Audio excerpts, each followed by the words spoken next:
Today I'm out here with what is rapidly becoming one of Kia's best-selling models, the Kia Telluride. And this is definitely one of the Kias that's hardest to get right now because Kia cannot build these fast enough. They initially set production targets at 60,000 a year, then they raised them to 100,000 a year, and Tellurides are still really thin on the ground. That's why 2021 doesn't bring us too much of a change for the Telluride. They've shuffled the option packages around just a tiny bit, bringing LED headlamps down to lower end trims and finally expanding the color palette on the very top end version of the Telluride. One of the reasons that we don't see so many options and variations in the Telluride is quite simply they didn't plan on being able to build that many of them. In addition to being a sales success for Kia, the Telluride is quite simply one of the best three-row crossovers in America right now. If you're not interested in a hybrid, there is no hybrid version of the Telluride offered, but you're looking for a bit more room, a more usable third row, and a lot of cargo area in the back, you should definitely keep the Telluride on your shopping list. But the last time I drove this, I hadn't yet driven the Toyota Highlander, which is all new for this model year. So in this video, I'm definitely going to be talking about that very direct competitor. Up front, I think that the Telluride is more aggressive and more attractive than what we find in the Highlander. I do like the Highlander's looks, but it honestly looks a little bit more like a Subaru than a Toyota to me. Let me know what you think about that down there in the comment section. We have full LED headlights in this model, but they're not standard on the Telluride. That's one of the ways the Telluride gets to its low sticker price in the base model. But for 2021, you will find LED headlights one trim lower. They're available as a package on some of the lower end trims of Telluride. We do have LED fog lights down there at the bottom, and then these amber accent lights are also the turn signals. At just under 197 inches long, the Telluride and its very close relative, the Hyundai Palisade, are on the longer side of the three-row crossover segment. But rather than taking a look at external dimensions, I think it's best to take a look at this segment based on interior dimensions. And at just under 118 inches of combined legroom, that's front row plus second row plus third row, this is one of the roomiest crossovers available in the US right now. This has nearly 8 inches more legroom than you find in a Highlander or a Honda Pilot. And even though there are longer options available in the three-row crossover segment, something like a Dodge Durango is definitely going to be longer than this, it's not actually going to have more interior room because of its design. This is a front-wheel drive based crossover, just like we find in the Highlander and Pilot, and that really helps improve the internal space efficiency of the Telluride and, of course, the related Palisade. The other thing you'll notice is that we have a much more vertical rear line and a much shorter bumper overhang, front and rear, than we find in some of the competition. That again leads to the space efficiency. One thing, unfortunately, that has not changed for 2021 is that if you get the top-end trim of Telluride, we still get the black wheels. Personally, I'm not a huge black wheel fan. Let me know what you think about that down there. Personally, if I were going to get a Telluride, I would definitely want the top-end trim, but I would probably have these tires and wheels swapped out with something from a different trim level. The best way to describe the Telluride's looks, I think, is that this manages to be aggressive and handsome, but not controversial like we find perhaps in the upcoming Kia Sorento, which definitely is more polarizing than the design that we find on the Telluride. Also, this is less polarizing, I think, than the design of the Hyundai Palisade. Let me know which one you prefer down there in the comment section. I like the tail lamps in the Palisade a bit more, but I like the front end in the Telluride and the interior in the Telluride a lot more than in the Hyundai. These are combination tail lamps, which means that the brake lights and the turn signals that you see blinking right now are LEDs. We do have red turn signals. That's not my preference, but the backup lamps remain incandescent. At the bottom of the bumper, we find well-integrated parking sensors, dual exhaust tips over there on the passenger side, and a 2-inch receiver. When the Telluride launched, I was really surprised that they gave us a factory hitch, because a factory installed hitch is not that common in this segment. We do find it in more towing-oriented vehicles like the Ford Explorer or the Dodge Durango, but not in something along the lines of a Toyota Highlander. The Highlander has a dealer-installed hitch, but you have to buy that hitch, have the dealer install it for you after the vehicle was built. This vehicle has the hitch right from the factory with the wiring harness installed by the factory as well. For 2021, they've upgraded the wiring harness to a 7-pin model from the old 4-pin model. When properly equipped, you can tow up to 5,000 pounds with the Kia Telluride, which is pretty average for this segment. When it comes to driver assistance technologies, Kia goes about things a little bit differently than Toyota and Honda. The range of systems that we find standard on Kia models is also a little bit less consistent than we find in the Japanese competition. The Telluride gives us standard adaptive cruise control, but rather than standard aggressive lane keeping assistance like we find in Toyota models, Kia gives us standard blind spot monitoring with rear cross traffic detection, something that's typically optional in most Toyota models. In the larger three-row crossover segment, it's pretty typical to have a ton of these active safety technologies standard on every vehicle, but not every manufacturer gives you the same features standard and the same features optional. So be sure and take a look and decide which features are right for you, which you're most interested in, and that will really determine which vehicle is best for you in a particular price category. Lower end trims of the Telluride may have features that you might be interested in, like that rear crossdraft detection and blind spot monitoring, but if lane centering is more important to you, you'll find that at lower price points in some of the competition. At least for the moment, all Tellurides will have the same engine under the hood. It's a 3.8-liter naturally aspirated V6 engine that's shared with the Hyundai Palisade. It produces 291 horsepower and 262 pound-feet of torque. Power and torque figures are pretty similar to most of the V6 competition, but the torque curve is a little bit different thanks to the larger displacement that we find in this 3.8-liter engine. It's mated to a standard 8-speed automatic transmission and your choice of front-wheel drive or all-wheel drive. If you get the front-wheel drive model, you'll get 23 miles per gallon combined. If you choose all-wheel drive, that drops down to 21. Those numbers are in keeping with most of the competition. The all-wheel drive model is a little bit lower than some of the competitors like the Toyota Highlander. However, in real-world driving, this seems to be pretty similar to the V6 Highlander. If you want the absolute best fuel economy in your next three-row vehicle, that is certainly going to be the Highlander Hybrid.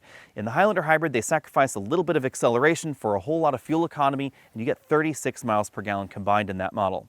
At this point in time, there are no rumors implying that there will be a hybrid Telluride in the future, but I certainly hope that when this vehicle gets a redesign, that Kia considers putting one of their hybrid systems under the hood.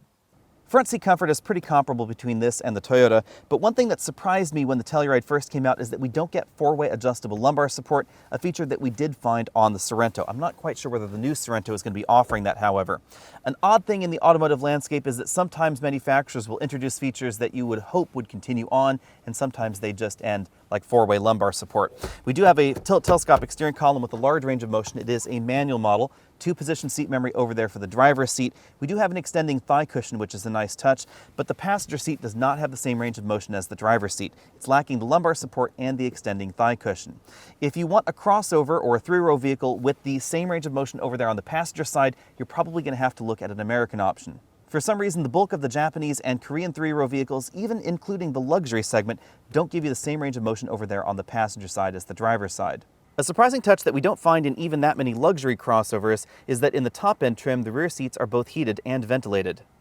One of the main reasons to get the Telluride over the competition is the absolutely cavernous interior. Thanks to the very square profile of the Telluride, we have a lot of second-row headroom, even though this has the optional panoramic moonroof, so there is a moonroof right over my head. And we also have vents in the ceiling, which takes up a little bit of ceiling space as well. This is available as either a 7 or an 8-passenger vehicle, but if you want more legroom than this, more combined legroom, you're going to need to look at some very large full-size SUVs, like the all-new Chevy Suburban. Another thing worth noting is that the front seat tracks move an awful lot further rearward than most of the competition. So if you're a taller driver or you have longer legs, you might want to take a look at the Telluride because it's going to be an awful lot more comfortable. You can really see how far these seat tracks go back. This seat is all the way back in its tracks. I have about 4 inches of legroom left there. If I scoot back over to this side, the driver's seat is adjusted for me comfortably at 6 feet tall. I probably have about 7 or 8 inches of legroom left. Now, the one downside that I found with the Telluride is that unfortunately you cannot leave a child seat latched into place and still tilt and slide these seats forward in order to get into the third row. That's a feature that's pretty rare in the three-row crossover segment. You'll really only find it in vehicles like the Atlas, the CX-9, and the Pathfinder, but I wish it was something a bit more common. Now, thanks to the size of the Telluride, the second row seat moves a bit further forward, giving us a slightly larger opening right here than we find in something like the Honda Pilot, so it is going to be easier to put a child seat here and scoot that seat forward than in the Pilot, but it wouldn't be quite as easy as in something like the Volkswagen Atlas. Of course, if you get the 7-passenger version of the Atlas, then you could just walk right here through the middle. Hopping into the third row is relatively easy. There's a power release for the second row seats, and they're not as heavy as some of the seats in the competition, so kids shouldn't have as much of a problem getting these seats back into place as you might in some of those competitors. I'm just going to leave this seat right here in its furthest rearward position so we can test out the third row cargo room, and I will hop right here through the middle. Back here. In all versions of the Telluride, this is a 3-person bench, so obviously it's going to be a little bit tighter if we were to try and squeeze 7 people in here. If you were to get the bench seat in the middle, that would be an easier place to put 3 adults. But back here, I have a surprising amount of room. It's really obvious that the Telluride is a very roomy vehicle. I still have about an inch of legroom left, and of course, I could distribute the legroom more equitably by scooting the second row seat forward if I wanted to. But even in its furthest rearward position, I could definitely sit back here for a while if I needed to. Headroom's also relatively generous. If I try and put my head back there to the headrest, I do have to crane it to one side, but sitting in a more natural position right like this, I have about half an inch of headroom left. The third row seats recline, but this is not a power recline mechanism like we find in some of the vehicles out there. This is also not a power folding third row like we find in the Palisade. I have a little bit of webbing here, and I can put my seat in a more reclined position or in a more upright position to help square off the cargo area in the back just a little bit. Third row passengers get USB charge only ports, 1 on each side, and then 2 large cup holders on each side as well. There are also vents right back here for the third row passengers. The seatbelt for the center position in the third row comes out of the ceiling, but fortunately the seatbelt housing is not as large and as bulky as in some, but it will still mean that if you choose to latch a child seat right there into the middle using the shoulder belt, that it is going to be a little bit skewed to one side. Fortunately, we do get latch anchors on the 60% side of the third row seat. This is not a 50-50 folding seat, and we get latch anchors and top tether anchors for both of these second row seating positions in this model that has the captain's chairs. You will get 3 tether anchors if you get the model with the bench seat in the middle. An interesting touch with the Telluride is that there is no cloth seat option. Base Tellurides have imitation leather, upper end trims of the Telluride have real leather. So if you want cloth seats, you will have to shop somewhere else, but if you're looking for something that's a little bit easier to wipe down, all versions of the Telluride will fit that description. Behind the power hatch, we find the largest cargo area available in a 3-row crossover at the moment at 21 cubic feet. This is larger than the Hyundai Palisade because we don't have a powered third row.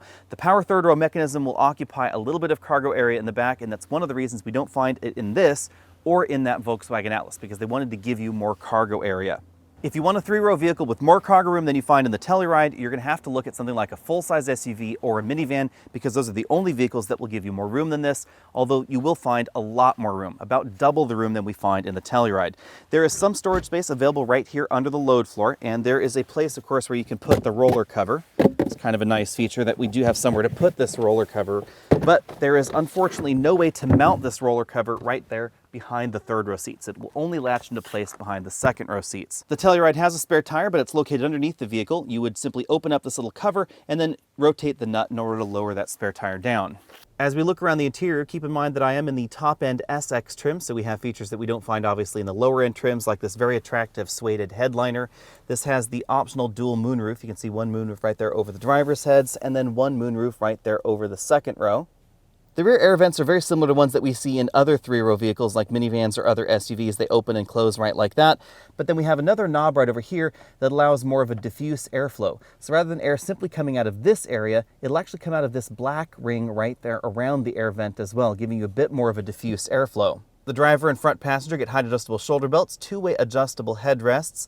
The front seats are perforated because they're both heated and ventilated, and again, those second row seats are heated and ventilated as well. You can see that the bolstering is not terribly aggressive up front, so these seats shouldn't be a problem for someone that's a little bit larger framed. But again, it is a pity that the passenger seat does not have the same range of motion as the driver's seat.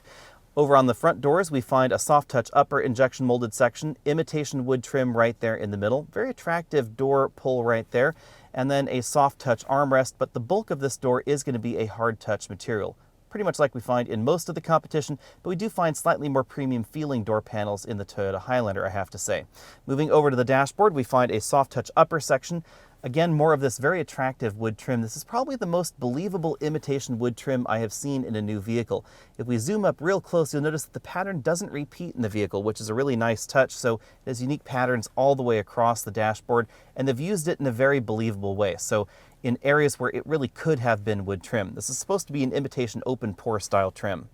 Below that, we find a moderately sized bin-style glove compartment. I was just barely able to fit a 10-inch iPad inside. Some of the larger tablet computers may not fit. Moving across the dashboard, the model that we're in has the optional large touchscreen LCD infotainment system. This is one of the largest systems available in the segment, but not quite as big as the one that we find in the new Toyota Highlander. However, like the Highlander, Apple CarPlay and Android Auto integration will only occupy one side of the screen. That leaves the other side to be used by the factory system, whether you want to see turn-by-turn navigation directions, easy access to the passenger talk intercom system, or of course the time map display right there from the vehicle.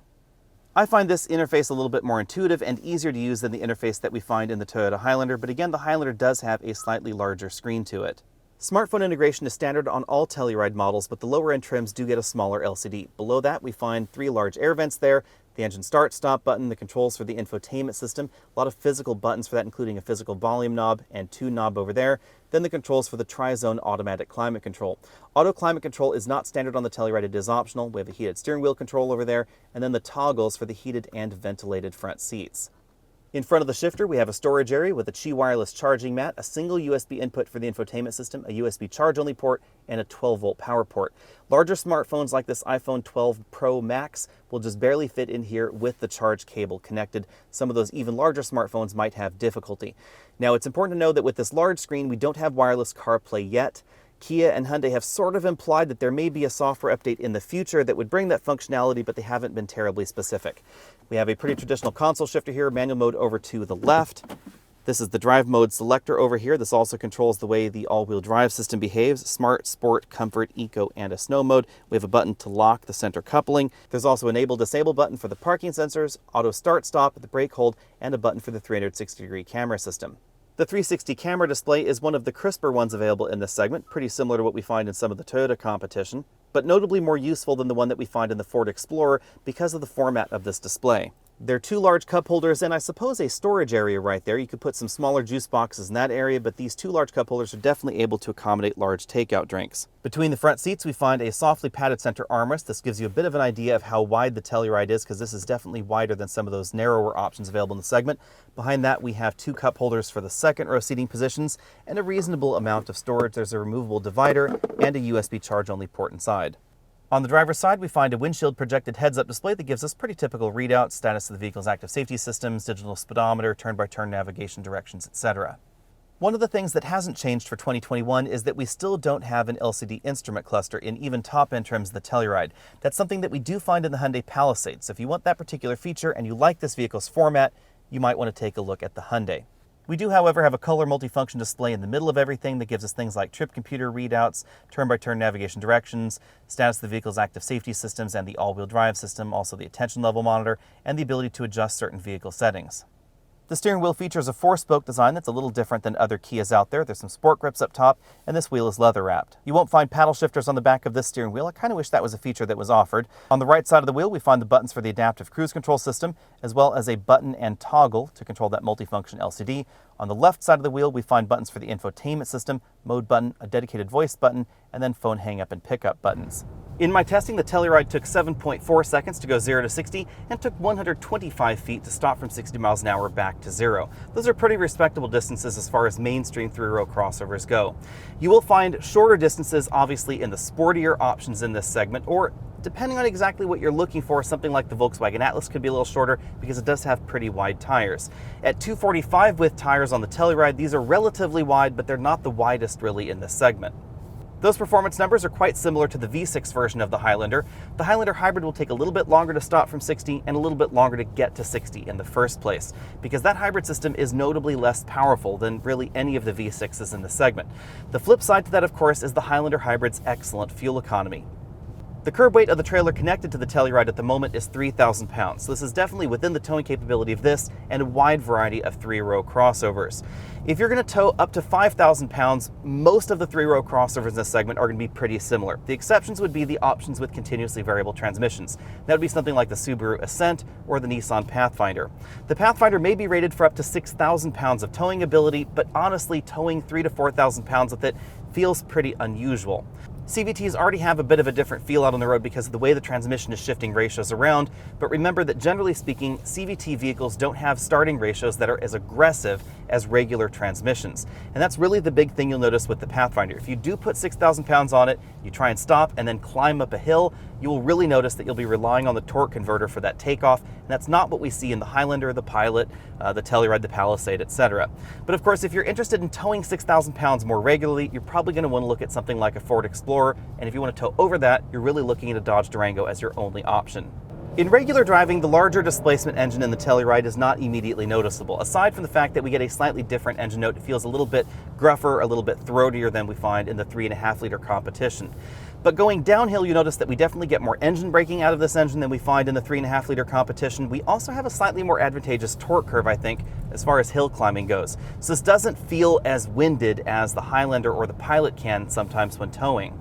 When the Telluride first launched, I was intrigued that Kia put such an emphasis on towing. Not only do we have that factory 2-inch receiver available, we also have a bit more torque out of this engine than we find in the competition. We find the 7-pin wiring harness now for 2021 and a load leveling rear suspension.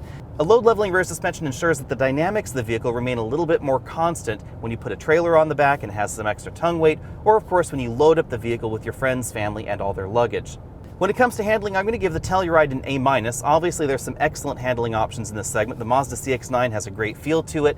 The Ford Explorer and Dodge Durango are rear-wheel drive if that's something that you're interested in. But compared to the bulk of the competition, the Telluride does very well. I actually like the way this handles a little bit better than the Toyota Highlander, and the Highlander has done a really great job in this generation of improving its handling dynamics. We also, of course, have the Honda Pilot with its available torque vectoring rear axle that is going to make it feel a little bit neater and tidier than the Telluride under some driving situations, but if you get the front-wheel drive model, they're going to be relatively similar.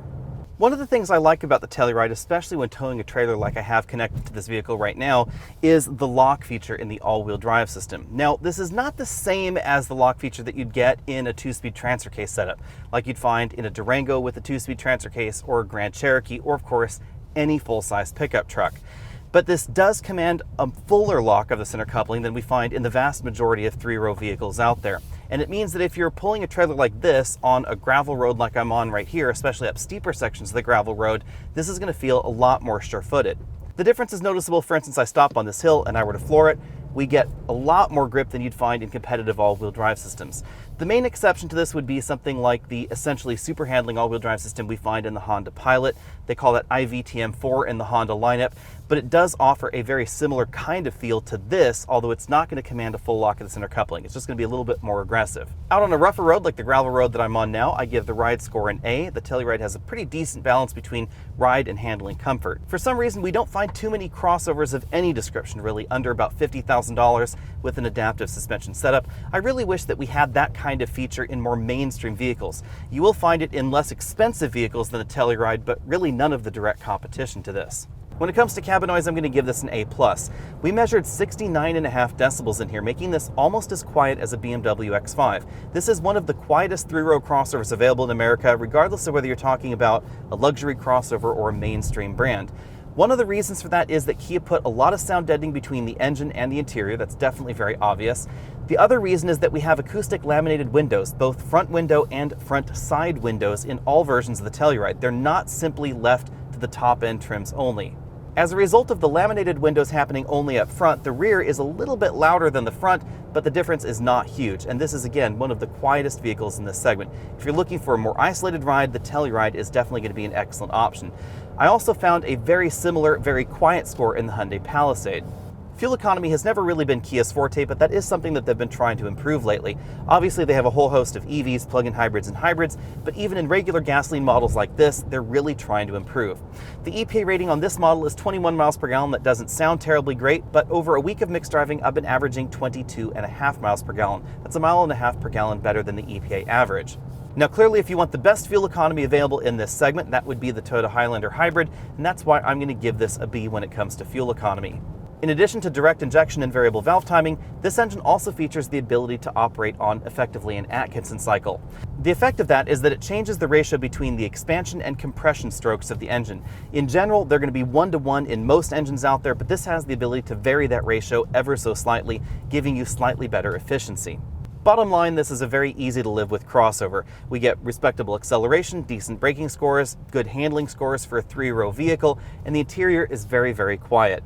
Fuel economy is pretty respectable for a V6 crossover, but obviously if you're looking for the lowest in operating costs and the best fuel economy, then you should be looking at a Highlander Hybrid. Perhaps the most important thing to understand about the Telluride is that the Sorento also exists.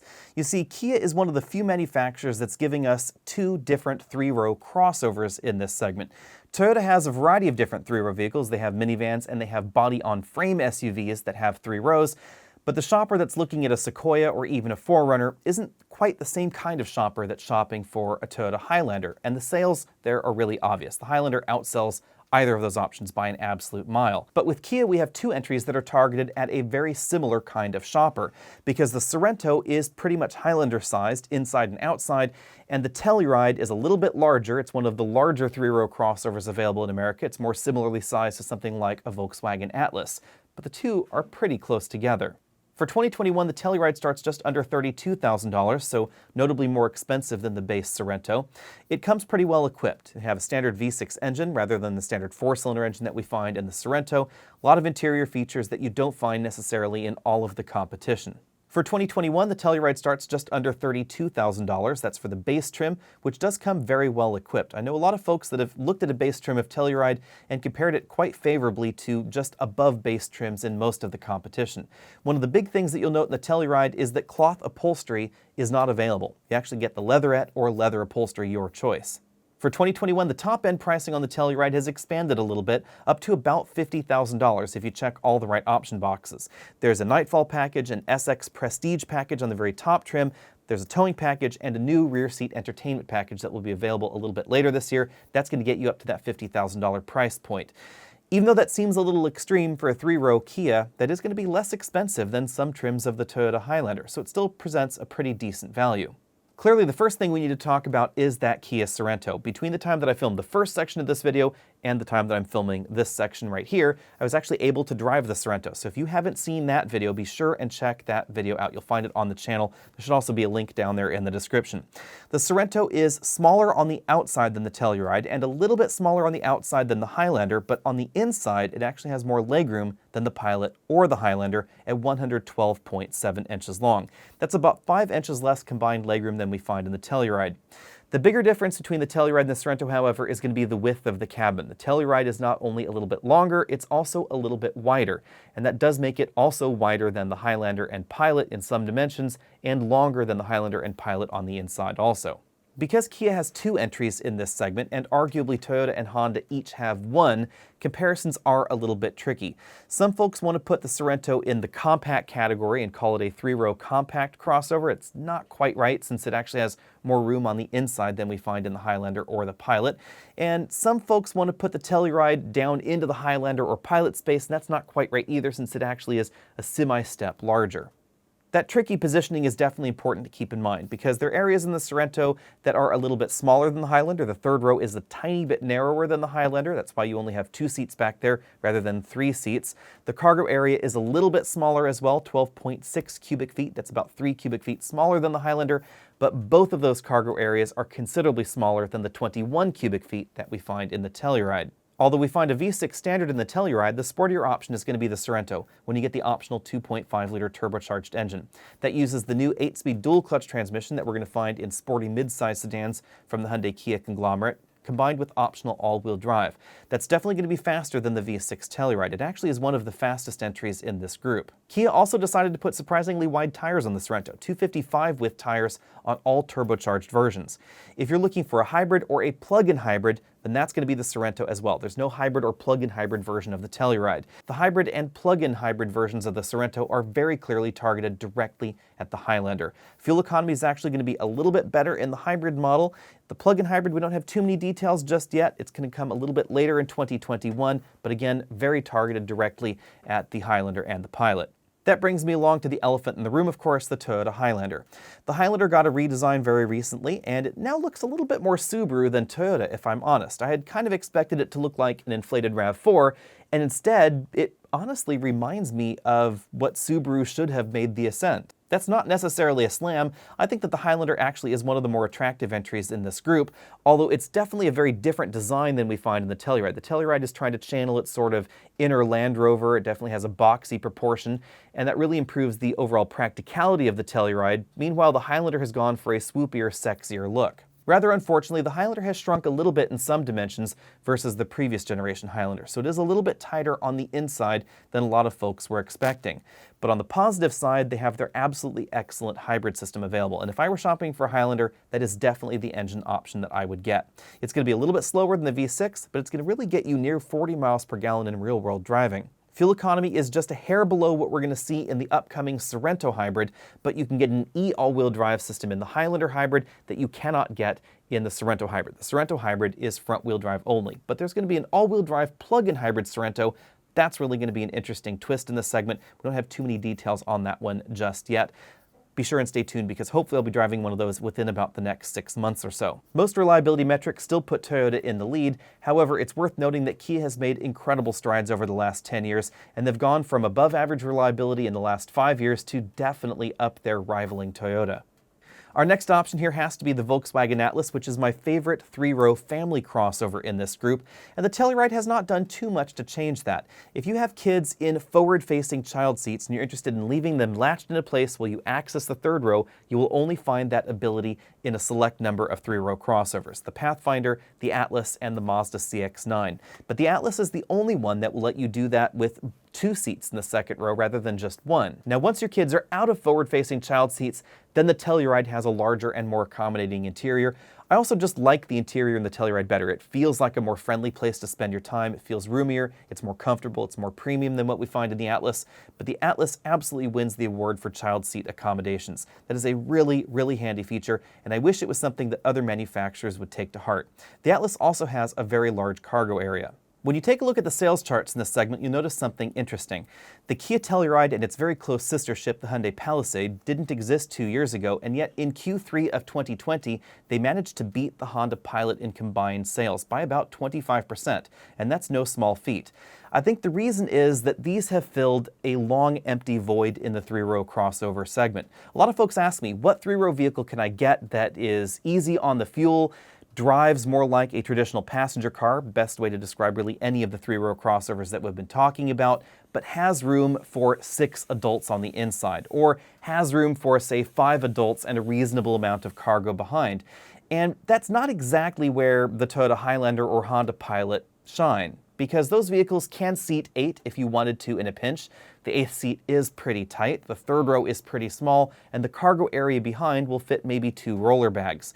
You can get a little bit more cargo room in the Telluride, but everything inside, everything about the Telluride really is roomier than those smaller Japanese options. So I think it's really hit a sweet spot between entries like the Highlander and Pilot, and then full-size SUVs like a Suburban or an Expedition, which were the only options out there for people that wanted 8 seats or 7 seats and a reasonable amount of cargo room.